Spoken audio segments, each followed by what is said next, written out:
Dans cette vidéo, je veux vous présenter un mode d'emploi pour que vous puissiez organiser et animer une réunion d'initiative locale dans le cadre du grand débat national.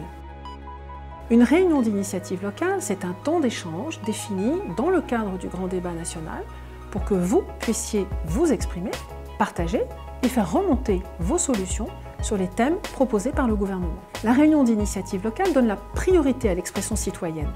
Elle est transparente et participative. Je vous encourage vivement à prendre l'initiative d'organiser et d'animer une telle réunion près de chez vous. Pour réussir l'organisation de votre réunion, vous devez tout d'abord choisir un thème parmi les 4 thèmes du grand débat national que sont la transition écologique, la fiscalité et les dépenses publiques, la démocratie et la citoyenneté, et enfin l'organisation de l'État et des services publics.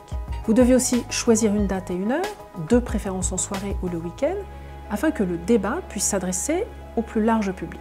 Vous devez aussi choisir et aménager un lieu, une salle des fêtes, une salle de réunion, un local associatif.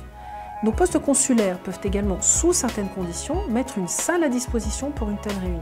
Vous devez inscrire votre réunion sur le site granddébat.fr au moins 7 jours à l'avance pour qu'un maximum de personnes puissent y participer. Enfin, vous devez inviter et mobiliser en relayant votre événement sur un maximum de supports, notamment sur les réseaux sociaux, avec le hashtag Grand Débat. Mon équipe parlementaire se tient à votre entière disposition, si besoin, pour vous accompagner et vous faciliter l'organisation à l'adresse email qui s'affiche sur votre écran. Et si vous le souhaitez, je participerai avec intérêt à votre réunion, y compris par visioconférence si ma présence physique n'était pas possible. Pour réussir l'animation de votre réunion, vous devez introduire tout d'abord la réunion en accueillant les participants, puis en présentant le déroulement du débat, les règles, la méthode, là où les thématiques abordées et les modalités de restitution.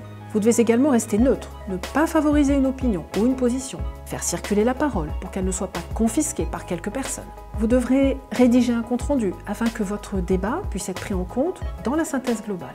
Un modèle de compte-rendu d'ailleurs est mis à disposition dans les fiches de présentation des thèmes. Votre compte-rendu devra être fidèle au débat et rendre compte de la tonalité des discussions. Ainsi, les prises de position, les propositions, les arguments, majoritaires comme minoritaires, doivent apparaître. Vous devrez transmettre le compte-rendu de votre réunion sur le site granddébat.fr ou à l'adresse qui s'affiche sur votre écran si vous préférez la voie postale. Je vous recommande enfin vivement de diffuser une vidéo de votre réunion, soit en direct sur Facebook Live, soit en différé, après avoir enregistré cette réunion sur un smartphone par exemple.